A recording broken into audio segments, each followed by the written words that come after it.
इस कार्यक्रम के पुण्यार्जक हैं श्री दिगंबर जैन समाज गौर झामर मध्य प्रदेश।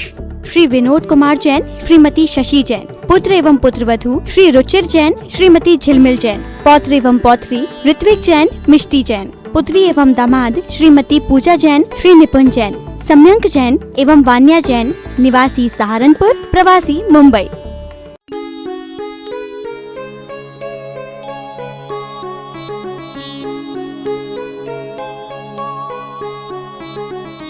आचार्य श्री जी के द्वारा सैकड़ों ही नहीं हजारों की संख्या में चिंतन के द्वारा बहुत छोटी सी जापानी भाषा की छंद में हाइकू लिखे गए हैं। आचार्य श्री जी स्वयं अपने गुरु के लिए, अपने गुरु के आशीष के लिए, अपने प्रभु के लिए और अपने प्रभु के आशीष के लिए अनेक चिंतन करके और 17 अक्षरों में संयोजित करके हम सभी के समक्ष हाय को उपस्थित किए हैं। आज की धर्म सभा में सर्वप्रथम उन्हीं के द्वारा लिखे गए, उन्हीं के द्वारा संयोजित किए गए हाइकू से प्रारंभ करती हूँ। आज के भगवान आदिनाथ स्वामी जी की स्तुति।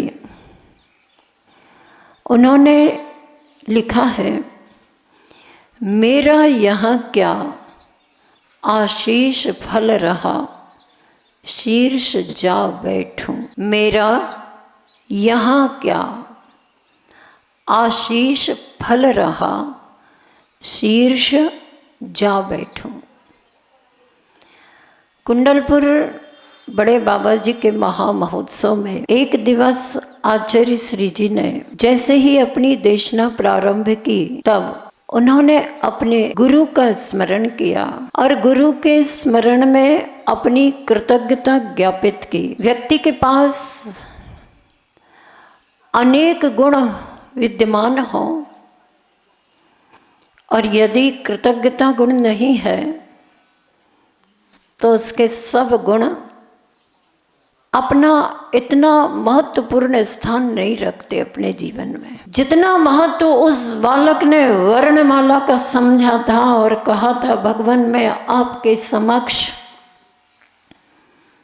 जितनी देर विद्वान स्तोत्र के द्वारा भक्ति कर रहे हैं उतनी देर तक मैं वर्णमाला बस समर्पित करूंगा और उस वर्णमाला से जो आपको पसंद हो उतने सुंदर से सुंदरतम स्तोत्र की रचना आप समझ लेना। ये भक्ति का परिणाम होता है। एक अक्षर का भी जो हमें ज्ञान देता है, एक छोटा सा अच्छा सा संस्कार अगर किसी से हमको मिलता है तो उसका जीवन के अंतिम श्वासों तक क्या, अगर कोई धार्मिक संस्कार है और हमें धर्मात्माओं से प्राप्त हुआ है, तो जब तक हम धार्मिक ना बन जाए, धर्मात्मा ना बन जाए और धार्मिक बनने का लक्ष्य प्राप्त ना हो जाए, तब तक हमें उस धर्म संस्कार का, छोटे से संस्कार का भी ख्याल रखना चाहिए। और वह संस्कार जिसने हमारे जीवन में डाला, जिसने हमें सिखाया, उसके प्रति कृतज्ञता ज्ञापित करते रहना चाहिए। हमारी माँ ने हाथ की अंगुली पकड़कर मंदिर जाना सिखाया। माँ ने णमकार मंत्र का उच्चारण सिखाया। माँ ने जब बालक ने बोलना शुरू किया तो सबसे पहले उसे ओम सिखाया। और जब ओम बोलने के काबिल वह बालक हो गया, कुछ शब्द बोलने लगा, अक्षर बोला तो बीजाक्षर सिखा दो। ओम, अ, आ, ये भी अपने आप में बीज अक्षर हैं। क, कम, कम, कम, ये सभी बीजाक्षर है। ह्रीम, श्रीम, क्लीम, ये सब बीजाक्षर होते हैं। जब बच्चा ज़्यादा बोलने की या शब्द को बोलने की या वाक्यों को बोलने की क्षमता नहीं रखता, तब तक उसे इन एकाक्षरी बीजाक्षर अथवा द्विअक्षरी बीजाक्षर आदि का उच्चारण सिखाना चाहिए। लेकिन उसको क्या सिखाया जाता है? क्या सिखाया जाता है? मम्मा, मम्मा, पापा, पा, पा, ऐसे सिखा दो उसको। और फिर उससे कहते इसको जब सीखने लायक होता है तो उसको मिला दो, उसको पा, पा, पहले अलग अलग बोलता है, फिर धीरे धीरे और बड़ा होता है। ये तुम्हारे कौन है? डैडी। अब डैडी भी नहीं चलता, dad, dad, dad, mama, mama. अब वो डैडी बोलते बोलते पता नहीं क्या बोल दे, डैड बोलते बोलते क्या समझे, वो तो कुछ नहीं समझता, मीनिंग नहीं समझता। लेकिन आप सिखा रहे तो सीख जाता। फिर जब थोड़ा सा जब बड़ा हो जाए तो उससे कहा जाए, ए क्या डैड डैड बोलता है? पिताजी बोलो। मैं कैसे बोलूँगा पिताजी सिखाया तो मुझे डैड है। मैं कैसे बोलूँ माँ सिखाया तो मुझे मम्मा है। जो सिखाओगे वही सीखेगा। इसलिए बच्चों में जब से वाक शक्ति व्यक्त करने की क्षमता आती है तभी से उसे ओम सिखाइएगा। उसको और बीजाक्षर सिखाइएगा। क, कम, खम, सम, वम, मम, हम, सम, तम, पम, झम, झम, झ्वीम, झ्वीम, क्षीम, श्रीम, द्राम, द्राम, है ना? तो शांति धारा सिखाओ ऐसा थोड़ी कह रही हूं मैं, है ना? और सिखा भी तो बाद में उसे जब शांति धारा करने की योग्यता प्राप्त हो जाएगी तो वह कहेगा क्या बात है माँ, कितना उपकार किया आपने कि इन बीजाक्षरों से मुझे पहले ही शिक्षित प्रशिक्षित कर दिया। कितना उपकार मानेगा वह बालक। लेकिन हम तो उसको ऐसी कुछ बातें सिखाते हैं, कभी पापात्मक शब्द को भी सिखा देते हैं, कभी पुण्य वाले शब्द को भी सिखा देते हैं, कभी कुछ सिखा देते हैं, कभी कुछ सिखा देते हैं। विवेक, सावधानी हमारे साथ होगी तो सामने वाला वैसा ही विवेक संपन्न होगा और सावधानी हर कार्य के साथ रखेगा।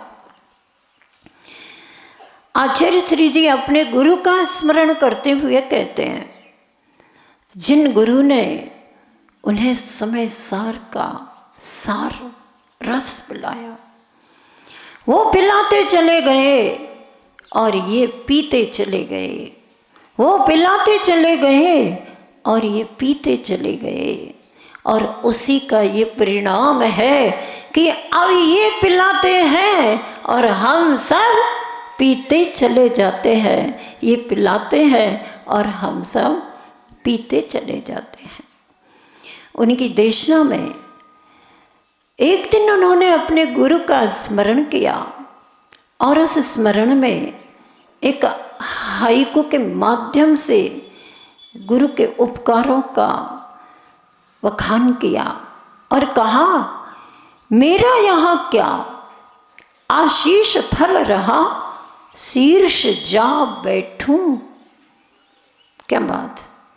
प्रथम बार जब ये हाइकू गुरुदेव के मुखारविंद से सुनने को मिला, कर्ण बड़े तृप्त हो गए और जब उसके अर्थ की ओर ध्यान गया और आचार्य श्री जी के ओर दृष्टि पड़ी, तब लगा ये होते हैं महापुरुष। कौन? जो अपने गुरु के उपकारों का हर पल ख्याल रखते हैं।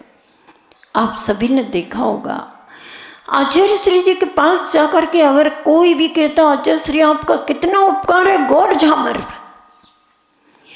झामर वालों पर कितना उपकार है आपका, आपने स्वयं ने आकर के यहाँ जिनालय में जिन बिंबों की प्रतिष्ठा महापंच कल्याणक महोत्सव कराए। आप जब भी सागर से कभी बीना बारह से कभी सागर की ओर गए तो गौर झामर का आपने बड़ा ख्याल रखा, बड़ा गौर किया। हम सब आपके बड़े कृतज्ञ हैं। इस कृतज्ञता को हमेशा ख्याल में रखना चाहिए।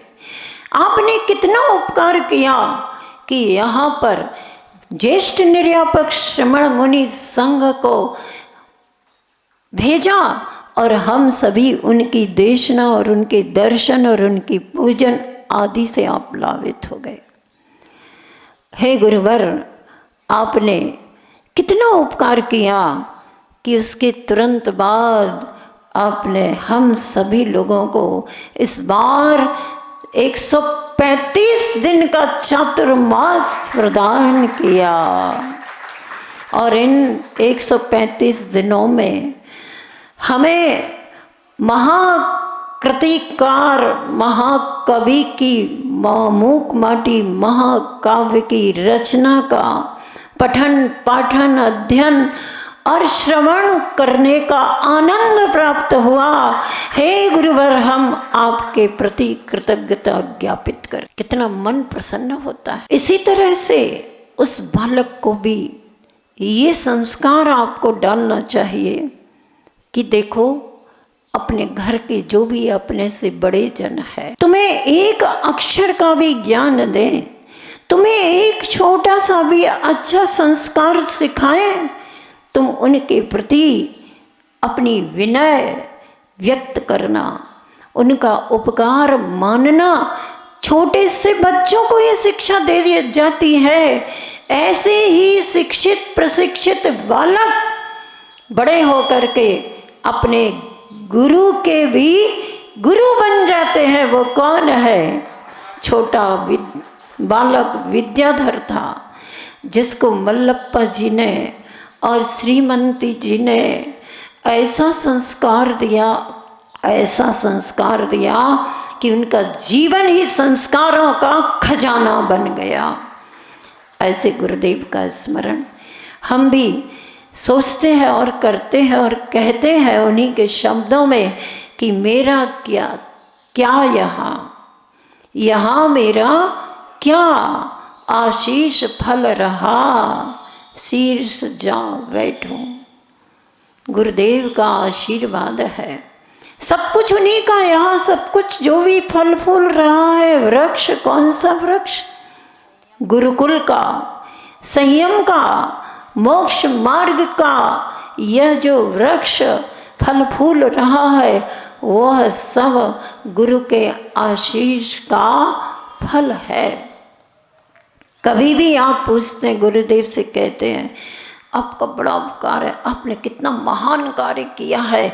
यहाँ देखो तो भाग्योदय तीर्थ क्षेत्र, यहाँ देखो तो पुण्योदय तीर्थ क्षेत्र, यहाँ देखो तो दयोदय, यहाँ देखो तो सिद्धोदय, यहाँ देखो तो सर्वोदय, यहाँ देखो तो प्रतिभा स्थली, यहाँ देखो तो पूर्णायु, यहाँ देखो तो स्वावलंबी हथकरघा। जहाँ जहाँ दृष्टि डालते हैं वहाँ वहाँ आपके द्वारा आशीष प्राप्त प्रकल्प ही प्रकल्प दिखाई देते हैं।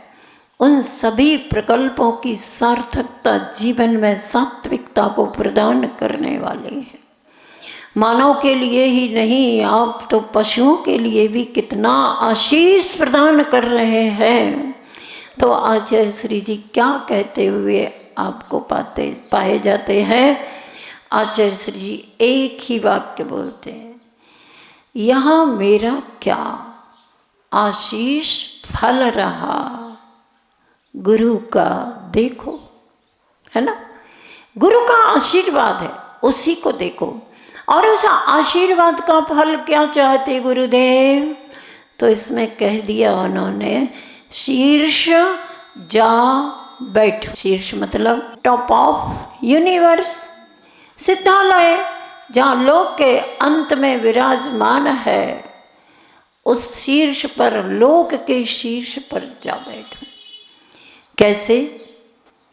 लोक के शीर्ष पर तो अनंत जीव है ना। निगोदिया भी है, सूक्ष्म निगोदिया आदि सारे लोक में ठसाठस है, तो लोक के शीर्ष पर भी है। ऐसी अवस्था में नहीं, ऐसे तो अनंतों बार जा चुके। लेकिन सिद्धत्व को प्राप्त करके हम लोक के शीर्ष पर जा बैठे, ऐसी सद्भावना के साथ गुरुदेव के प्रति उनके आशीष के फल के रूप में अपना भाव गुरुदेव ने इस हाइकू में लिखा है। और साथ में जब गुरु दूर होते हैं, आचार्य श्री जी के गुरु भी दूर हैं या पास हैं? जब कभी हम लोग कहते हैं आचार्य श्री आपका सानिध्य बहुत कम मिलता है हम लोगों को, तब आचार्य श्री कहते हैं गिनती तो करो कितने वर्षों से मिल रहा। 30 वर्ष हो गए, दीक्षा लिए ही 37 वर्ष हो गए। 37वां चातुर्मास चल रहा है गौर झामर में इस आर्यका से। बाद में जो दीक्षित होते चले गए, उनकी संख्या चातुर्मास की अलग अलग है, लेकिन फिर भी 20वां चातुर्मास है ना, कुंडलपुर की 18वां चातुर्मास। कोई भी आर्यिका ऐसी नहीं है जिनके 18 के अंक से अभी नीचे का कोई अंक हो।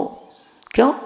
कुंडलपुर के बाद 58 दीक्षा होने के उपरांत अभी आर्यिका दीक्षा देने का कोई मानस आचार्य श्री जी नहीं बना। ऐसे परम गुरुदेव अपने गुरु के लिए और भी लिखते हैं, गुरु अंक में अंक मिले धुलेंगे शेष कलंक। इन शब्दों को एक बार जब सुनते हैं ना, तो लगता है क्या लिखा, ये क्या लिखा है?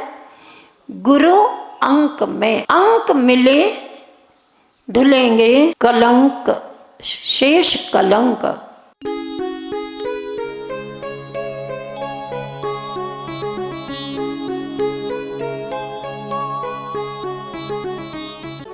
इस कार्यक्रम के पुण्यार्जक थे श्री दिगंबर जैन समाज गौर झामर मध्य प्रदेश। श्री विनोद कुमार जैन, श्रीमती शशि जैन। पुत्र एवं पुत्रवधू श्री रुचिर जैन, श्रीमती झिलमिल जैन। पौत्र एवं पौत्री ऋत्विक जैन, मिष्टी जैन। पुत्री एवं दामाद श्रीमती पूजा जैन, श्री निपुण जैन। सम्यंक जैन एवं वान्या जैन, निवासी सहारनपुर, प्रवासी मुंबई।